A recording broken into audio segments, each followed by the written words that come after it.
நான் மாட்டி இங்கே வந்திருக்கேன். எனக்கு 20 வயசு ஆகுது. ஃபஸ்ட்டு ஓட்டு என் தளபதிக்கு தான். இந்த வாட்டி தளபதி தான் ஜெயிக்க போகிறாரு. நான் மயிலாடுதுறையிலேருந்து அவரை பார்க்க வந்திருக்கேன். தளபதி தான் ஃபஸ்ட்டு ஜெயிக்க போகிறாரு. இந்த வருஷம் சிஎம் அவர் தான். அவர் என்ன பண்ணாலுமே நல்லாயிருக்கும் தான். அவர் திரையிலே அவருக்கு நாங்கள் சப்போர்ட் கொடுக்குறோம். இப்போ சிஎம் ஆக போகிறாரு, அதுக்கு கண்டிப்பாக சப்போர்ட் கொடுப்போம்ண்ணா. அவர் கண்டிப்பாக ஜெயிப்பார். இந்த வாட்டி அவர் தான் ஜெயிக்கிறாரு. உங்கள் வீட்டில் எல்லாரும் ஓட்டு யாருக்கு? எங்கள் வீட்டில் எல்லா ஓட்டுமே இருக்கிற 20 ஓட்டுமே தளபதிக்கு தான்.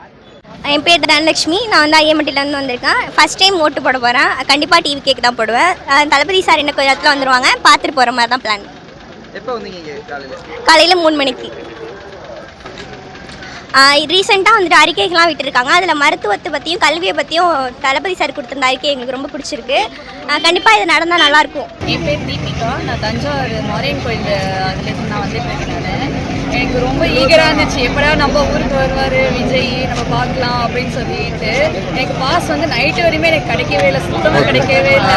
சரி அவ்வளோதான் நம்ம பார்க்க முடியாது, இங்கே ஆனால் பாஸ் இருந்தால் தான் வந்துட்டு பார்க்கணும் முடியும் விடுவாங்க அப்படின்னு சொன்னாங்க. நான் என்ன பண்ணுறதுன்னு யோசிச்சுட்டு தான் திடீர்னு வந்துட்டு என் ஹஸ்பண்ட் அவங்க ஃப்ரெண்ட் சைடில் என்ன அரேஞ்ச் பண்ணாங்க. பாஸ் மட்டும் தான் கிடச்சிச்சு, எனக்கும் என் ஃப்ரெண்டுக்கும் பாஸ் கிடச்சிச்சு.